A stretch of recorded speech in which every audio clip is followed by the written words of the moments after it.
జయనామ సంవత్సర ఉగాది కవి సమ్మేళనానికి స్వాగతం.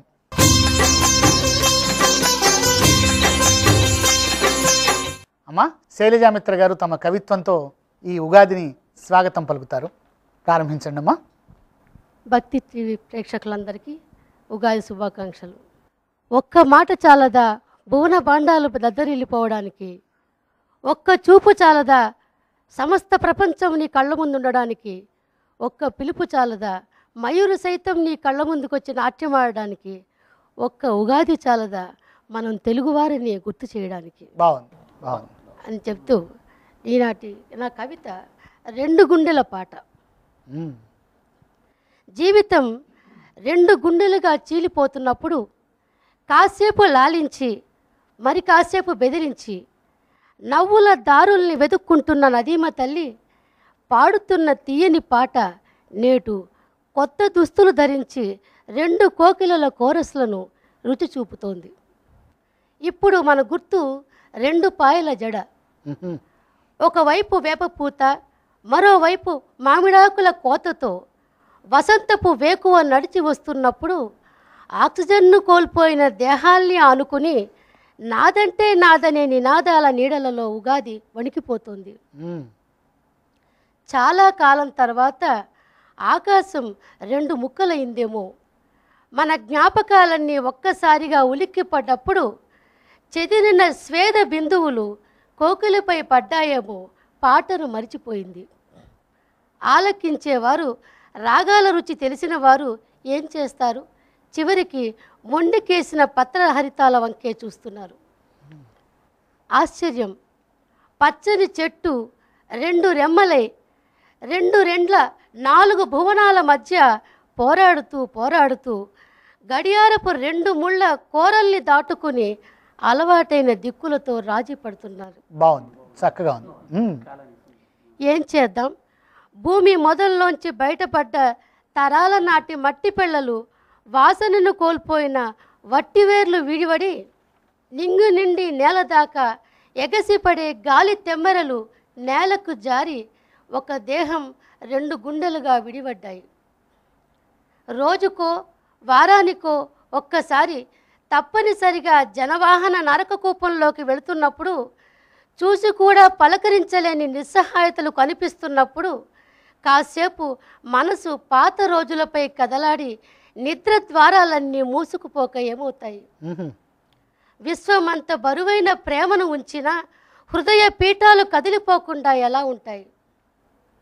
చింత, వేప, మామిడి, అరటి చిరునామా ఉగాది అయినా చెదలు పట్టిన చెట్టు నుండి పండిన పండ్లకు రంగులేసి మాయ చేసి అమ్ముతున్న పరుచుకునే కటిక నేల విస్తరణ ఏకాంతమైన మనమిప్పుడు అచ్చమైన భూకంప బాధితులం. కంటి పాపలో దోషం లేకున్నా మెల్లకన్ను వారసులం. గీతలు గీసుకుందాం పర్వాలేదు, గీతను అనుసరిస్తూ తలరాతను మాత్రం కాపాడుకుందాం. ఉండండి, మాటల్లో పడి మర్చిపోయాను. 2 ఉగాదులు ఢీకొని ముక్కలై సముద్రంలోకి జారి పడతాయో ఏమో. కాపాడి బుజ్జగించి ఇంటికి పట్టుకురావాలి. కొవ్వొత్తి జీవితాన్నో లాంతర వ్యక్తిత్వాన్నో విడమరిచి చెబుతూ స్వచ్ఛమైన ఉగాదికి ఇంటి మధ్య ఊయల వేయాలి. నమస్కారం. బాగుందమ్మా. గీతని నమ్ముకుంటూ రాతను మార్చుకుందాం. బాగుంది, చక్కగా ఉంది. అంటే గీతని నమ్మాలి, తప్పదు మనకి. ఆ గీత ఏ గీత అయినప్పటికీ మొత్తం మీద ఈ ఉగాది పచ్చడిలో రుచులన్నీ కూడా ఏవో పెడుతున్న ఒక విషాద రేఖ మీ కవితలో కనపడింది. నాకు కూడా అంతే అనిపించింది. నిర్మల్ గారు, డాక్టర్ దేవరాజ్ మహారాజ్ గారు ఏ కవితతో మనకు వస్తారు? ఆయనకు జీవితమే ఒక కవిత. అందరికీ ఉగాది శుభాకాంక్షలు. మొదట ప్రజల భాషలో రాసిన ఉగాది ఉరికొచ్చింది కవితలో కొన్ని చరణాలు వినిపించి. బాగుంది, చాలా తెలుగు సాహిత్యంలో ఒక ప్రసిద్ధమైన కవిత అది. తర్వాత నా కవిత వినిపిస్తాను.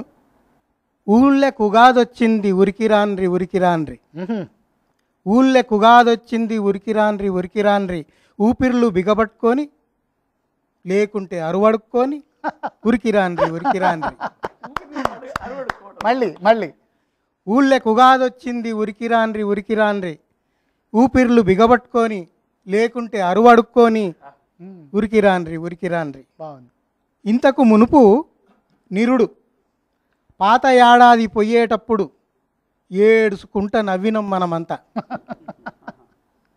గట్లనే ఈ ఉగాదికి కూడా, అట్లనే ఈ ఉగాదికి కూడా నయనాల నార్కేళాలు పగలగొట్టి వా డొక్కల డొకడొకల డప్పులు కొట్టి పేగుల పాటలు సొన్నాయి కుతికెగ్గట్టి ఉగాది నూరేగిద్దాం రాండ్రి.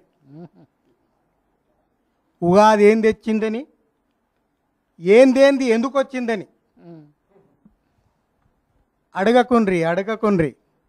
మీరు మీ పేరు మర్చిండ్రేమోనని, మీ పేరు మర్చిండ్రేమోనని, పెయ్యి మీద బట్టుందో లేదోనన్న సోయి మీకుందో లేదోనని, తెలుగు మాట్లాడొస్తాందో లేదో, నోరు లొంకర్లు పోతానయో ఏమో అని ఏనుగలోలే ఉన్నారు, మళ్ళా పీనుగలోలే నడుస్తాన్రేందని శబాష్. ముద్దు ముచ్చట చూద్దామని ఊరికొచ్చింది, మన ఊరికొచ్చింది ఉగాది. వా కాలం ప్రకారం నడుస్తానమని కందకంలో పడేటోళ్ళ లేపి దెబ్బలకు మందు రుద్దేందుకు వచ్చింది, తెరలు కాకుండా తెలివి తెంపించటానికి వచ్చింది. ఆహా. ముల్లెలు మూటలు అందించటానికి రాలే, శబాష్. మళ్ళీ ముల్లెలు మూటలు అందించటానికి రాలే, కోట్లాటలు షీట్లాటల షీదు ఊడ్చి ఏకంగా శాంతం వలకటానికి రాలే. అన్నిటికీ కారణం మనసు కాబట్టే, అన్నిటికీ కారణం మనసు కాబట్టే గది మార్చటందుకు వచ్చింది ఉగాది. తెలుగోనువని నీ పేరు రాజేయటానికి వచ్చింది, తెలుగోనువని నీ పేరు రాజేయటానికి వచ్చింది, పతో నింట పొయ్యి రాజేయటానికి వచ్చింది, పతో నింట పొయ్యి రాజేయటానికి వచ్చింది. ఊళ్ళోకి ఉగాది వచ్చింది, ఉరికి రాండ్రి ఉరికి రాండ్రి. ఈ తెలంగాణ పవిత్రమైనటువంటి భూమి యొక్క మట్టి వాసన కనపడుతోంది అందులో ఉన్నటువంటి చక్కటి కవిత. అది ఇది ఇప్పటి వాతావరణాన్ని, మానవ జీవితాన్ని, కాలాన్ని, ప్రకృతిని దృష్టిలో పెట్టుకొని రాసిన కవిత చిన్నది. క్షణాల వెంట దిగంతాలకు, క్షణాన్ని మరో క్షణం, నిమిషాన్ని మరో నిమిషం, ఉగాదిని మరో ఉగాది వెతుక్కుంటూ వెళ్ళిపోతున్నాయి. క్షణాల్లో అలా యుగాదులే గడిచిపోయాయి. రోడ్డు మీద బస్సు వెంట బస్సులా, రేడియోలో పాట వెంట పాటలా, అంగట్లో మనిషి వెంట మనిషిలా, శబాష్. ప్రకృతిలో ఋతువు వెంట ఋతువులా, వా చరిత్రలో నాగరికత వెంట నాగరికతలా వెతుక్కోవటమే జీవితం అయితే, వెతుక్కోవటమే జీవితం అయితే వెళ్ళిపోవటం నిష్క్రమణం. నిష్క్రమణం తాత్కాలికమా శాశ్వతమా పరుగులు తీసే క్షణాలు చెబుతాయి. క్షణాల మధ్య ఊపిరులూది అందంగా ఎగరేసిన జీవితపు బెలూన్లు చెబుతాయి. క్షణాల మధ్య ఊపిరులూది అందంగా ఎగరేసిన జీవితపు బెలూన్లు చెబుతాయి. జీవితం క్షణభంగురం అన్నారు మన వాళ్ళు. అది 2 క్షణాల మధ్య, కోట్ల కోట్ల క్షణాల మధ్య తెలియదు. ఆహా. తెలియనిదెప్పుడూ భయం, తెలుసుకున్నదే అభయం. తెలిసి తెలియని వాటి మధ్య, కనపడి కనపడని వాటి మధ్య పరిశోధనే జీవితం. ఆహా. క్షణాలు నీతో ఆడుకోకుండా జాగ్రత్త పడుతూ, నువ్వే క్షణాల్ని ఆట పట్టిస్తూ ఆడుకున్నప్పుడు అదే అందమైన జీవితం, అదే అర్థవంతమైన జీవితం, అదే ఆనందభాజనం, అదే అర్థవంతమైన జీవితం. ధన్యవాదాలు. అద్భుతమైనటువంటి కవితతో దేవరాజు మహారాజు గారు మన ముందుకు వచ్చారు. కవికి కాలానికి అవినాభావ సంబంధం ఉంటుందేమో, ఎందుకంటే కాలం అర్థం అవుతుంది కానీ ఒక్కొక్కప్పుడు కవి అర్థం కాడు. కాలం అనే దాని గురించి చర్చించాలని ఒక శంకరాచార్యుడు ఐన్స్టీన్ ఎదురుగా కూర్చుని మొదలు పెడితే వాళ్ళిద్దరి మధ్య మౌనమే మహాచర్చగా ఉంటుంది. చక్కని కవితతో కవిత్వం యొక్క గాఢతని ఇవాళ దేవరాజు మహారాజు గారు మన ముందు ఆవిష్కరించారు. చిమ్మపూడి శ్రీరామ్మూర్తి గారి పద్య గేయ కవితతో కవి సమ్మేళనాన్ని కొనసాగిద్దాం. శ్రీరామ్మూర్తి గారు. భక్తి టీవీ ప్రేక్షకులకు జయ ఉగాది శుభాకాంక్షలు. అసలు నిజమైనటువంటి ఉగాది ఎప్పుడు అనేటువంటి ప్రశ్నకు సమాధానంగా ఒక పద్యం పాడి వినిపిస్తాను. పరమ దరిద్రునింటనిక పస్తులు అన్నవి లేని నాడు, పామరుని హృదంతరముననిక మాన్యుల బోధలు నిండునాడు, ధీవరుని మనోజ్ఞ ప్రాజ్ఞతకు వాక్కుల భూషలు నందునాడు. బాగుంది. ఏ నరునికి ఈతి బాధలిక నరకము చేయని నాడు ఉగాది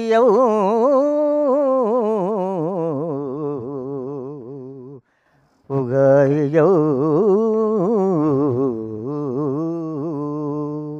కవి మంచి శుభాశంసంతో ఎవరికి కూడాను నరకం లేకుండా నిరంతరం కూడా స్వర్గంలో ఉండాలి అనేటటువంటి ఆశంసను చెప్పారు శ్రీరామ్మూర్తి గారు.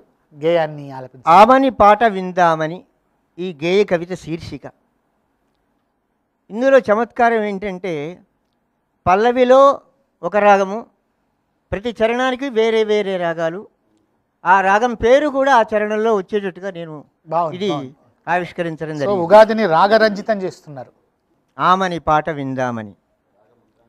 రాగము ఆలపించవే పాటమని వేచి ఉంటిమే విందామని, ఆలపించవే పాటమని వేచి ఉంటిమే విందామని, ఒక తెలుగు తేనె ఊట కవితలకు మల్లె తోట, కళ్యాణమైన పూట కమనీయమైన పాట, ఆలపించవే పాటమని వేచి ఉంటిమే విందామని. మానవతా విపంచిపై సమతా శృతి సవరించి, మానవతా దేవి నుదుట కళతో తిలకముదిద్ది, భారత సౌజన్య దివ్య హిందోళపు స్వరఝరికి స్వాగతాలు పలుకవమ్మ, నలిగిన మాగతాలు మరతుమమ్మ, జనగణమన చిర నివాసిని జాగృత సౌహార్దహాసిని, ఆలపించవే పాటమని వేచి ఉంటిమే విందామని. పూల బంధువులే వచ్చి తేనె సింధువులే తెచ్చి, తివాచీలనే పరచి హవాలీలనే పాడ, మా విళ్ళకు లేచి ఉళ్ళ వలువలు తొడిగిన కలికి, చిలకమ్మల చెవికమ్మలతో ఆడితివే కులికి, అధర్మాల మాల త్రిప్పు అక్రమాశ్రమాల గూల్చి, అవినీతిని గీతయనే నేతల చేతలను మార్చు, సింజిని శివరంజని నవశీతల చందనవని, పత్రహరిత వర్ణభాసిని పవిత్ర నీల జలద కేశిని, పవిత్ర నీల జలద కేశిని, ఆలపించవే పాటమని వేచి ఉంటిమే విందామని. ధన్యవాదాలు. చిమ్మపూడి శ్రీరామ్మూర్తి గారు రాగాలతో రాగరంజితం చేసినటువంటిది. కళ్యాణి, హిందోళ, శివరంజని, భాగేశ్వరి, హంసానందిని, మధ్యమావతి, ఈ రాగాలని అంటే 6 ఋతువులలో 6 రాగాలు కాకుండా 6 రాగం తీసుకున్నారు. 7 సప్తస్వరాలు సప్తరాగాల్ని ఈ ఉగాదికి ఇలా తీసుకున్నారు. సాధారణంగా తెలుగు పద్యంలోనూ తెలుగు గేయంలోనూ స్వతసిద్ధంగా రాగం ఉంటుంది. ఆ రాగాన్ని పట్టుకున్నప్పుడు రాగరహితుడుగా ఎవడు ఉండలేడు. ప్రతి ఒక్కళ్ళు కూడా ఆ రాగవంతమైనటువంటి పద్యాన్ని తీసుకుంటూ ఉంటుంటారు. అదే కవిత్వం. ఈ సందర్భంగా మరొక అద్భుతమైనటువంటి కవిత్వాన్ని మనం విందాం. అదే వాడ్రేవు చినవీరభద్రుడు గారు. వాడ్రేవు చినవీరభద్రుడు గారు ప్రపంచ కవిత్వాన్ని చదివినటువంటి అతి తక్కువ మంది తెలుగు కవుల్లో ఒకరు. ఇవాళ వారు చాలా గాఢమైన, సాంద్రమైనటువంటి, అర్థవంతమైనటువంటి సమర్థ కవితని మనకు వినిపిస్తారు వాడ్రేవు చినవీరభద్రుడు గారు. భక్తి టీవీ ప్రేక్షకులకి జయనామ ఉగాది శుభాకాంక్షలు. మీరు ఇంతసేపు రాగాలు విన్నారు, నేను రంగులు పట్టుకొచ్చాను. వా, రాగంలో రంగులు. మొదటి కవిత చిగురించిన రంగులు. ముదురు బూడిద రంగు కొమ్మల మధ్య, కాండాల మధ్య అణిగిపోయిన పండుటాకుల హోరు. తెల్లవారుతూనే వన్యమృగాల్లాగా కనుమరుగైన మాఘ పాల్గుణాలు. ఆహా, తెల్లవారుతూనే వన్యమృగాల్లాగా కనుమరుగైన మాఘ పాల్గుణాలు. ఇంకా కొండ అంచుల్లో వేలాడుతూ వాటి చివరి జాడ. ఆహా. దారి పొడుగున జీడిమామిడి పళ్ళ సుగంధం. తీగల్లో, తరువుల్లో వెల్లువెత్తిన పూల వరద. ఇప్పుడు నువ్వు కళ్ళతో, దేహంతో, స్మృతులతో పీల్చే గాలిలో నును చిత్తడి. మళ్ళీ మళ్ళీ ఇప్పుడు నువ్వు కళ్ళతో, దేహంతో, స్మృతులతో పీల్చే గాలిలో నును చిత్తడి. నిన్నిప్పుడెక్కడ చిదిమినా కారేది వెలుతురు. శభాష్. నిన్నిప్పుడెక్కడ చిదిమినా కారేది వెలుతురు. అడవి పూసిన రంగులు అమ్మవారికి పూసిన పండగ. ఆహా, అడవి పూసిన రంగులు అమ్మవారికి పూసిన పండగ. చిగురించే చెట్ల వేడుకని ఊరు తలదాల్చిన రంగులు. ఉండబట్టలేక ఊయలూగాను, ఊలలూదాను. నాకు కనిపించిన ప్రతి బాలుడిలోనూ నన్నే పోల్చుకున్నాను. నాకు కనిపించిన ప్రతి బాలుడిలోనూ నన్నే పోల్చుకున్నాను. మరొక కవిత శబరిలాగా. మార్చి నునువెచ్చదనంలో చెట్లు మేల్కొంటున్న సందడి. బూడిద రంగు వన్నె తిరిగిన కాండాల చుట్టూ ఆకుపచ్చ నురగ. ధరించడానికి ఒక కొత్త చొక్కా. పాత జీవితమే మళ్ళా మరొకసారి జీవించే అవకాశం. ఇప్పుడు చెప్పు, ఏది వదులుకుంటావు, ఏది మనసారా కోరుకుంటావు? మళ్ళీ మళ్ళీ నువ్వెన్నిసార్లు జీవించినా మళ్ళీ మళ్ళీ అవే పొరపాట్లు తప్పకపోవచ్చు. ఎవరికి చేరువ కావాలో, ఎవరికి దూరం కావాలో నీకెప్పటికీ తెలియకపోవచ్చు. దీర్ఘకాలం నీది కాకుండానే గడిచాక హఠాత్తుగా ఎవరో నీ తలుపు తట్టి, చూడు ఈ లోకం నీదే అనవచ్చు. నేడు నువ్వు మసిలే చోటంతా నవీన శోభ. బహుశా జీవితకాలం ఎదురు చూసినదేదో ఇప్పుడు నీ ముంగిట అడుగుపెట్టి ఉండవచ్చు. ఇన్నాళ్లుగా నువ్వు రుచి చూసిన క్షణాల్లో పచ్చివేవో, పండనివేవో పక్కన పెట్టు. బతికినవేవో కొరికి చూసి శబరిలాగా ఏరిపెట్టు. ధన్యవాదాలు. ఒక్కసారిగా మనని శబరిగా మార్చినటువంటి క్షణాలు ఈ కవిత్వం. మంచిగా ఇవాళ భక్తి టీవీ ప్రేక్షకులకు ఉగాది నాడు ఇటు వ్యాకరణము, అటు ఛందస్సు, కవిత్వము, 6 రుచులు కూడా. నిజానికి ఉగాది పచ్చడి కన్నా కూడా రుచి అయినటువంటి కవి సమ్మేళనం సాగుతోంది. నోబెల్ కవిత్వాన్ని మొత్తాన్ని ఇవాళ వరకు నోబెల్ బహుమతి 1901లో ప్రారంభమైతే 109 సంవత్సరాలు గడిచిపోయింది. 114 సంవత్సరాల్లో 38 మంది కవులకు మాత్రమే కవిత్వంలో నోబెల్ ప్రైజ్ వచ్చింది. వారందరినీ తెలుగులోకి ఆయన అనువదించారు. అంతర్జాతీయ స్థాయి గల కవిత్వం రాస్తున్న ముకుంద రామారావు గారు ఈ ఉగాదికి ఏం రాసుకొచ్చారో చూద్దాం. అయ్యా, ప్రారంభించండి. భక్తి టీవీ ప్రేక్షకులందరికీ ఉగాది శుభాకాంక్షలు. ఉగాది కంటూ నేను ప్రత్యేకంగా ఏమి రాసుకుంటూ రాలేదు.